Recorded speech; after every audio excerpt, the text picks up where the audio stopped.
Alright, so this is probably the first video in quite a long series of them. So here's a frame for a 1985 Suzuki GSXR750. I wasn't really planning to do a GSXR750 right now, but the frame came up and it was too good of a deal to pass up, especially on these 85s. So anybody that knows these are pretty rare, they're getting hard to find, so try and do one while I can. I've pieced together a few good parts for it already. Swing arm, axles, got a set of forks laying over there in the box. I didn't put those on yet because I'm just gonna go through it and do it one piece at a time. There's really no rush on this guy. Just securing a few of those really hard to find critical pieces right now. So I've got a tank on the way that's in beautiful shape, ready for paint.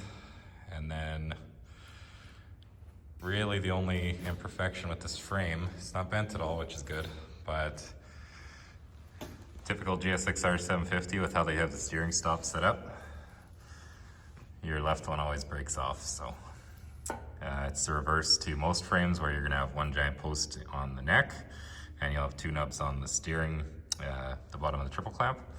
So unfortunately that's not a great design, especially with this cast aluminum that's now 40 years old. So you can see this one's had a repair that's failed once before, so dropping that to a good friend of mine tomorrow that's a welder that does this all the time. So we can get that sorted out and start getting this guy put together. So give it a quick bath, give it a degrease, just so it's nice and ready for him to weld on tomorrow.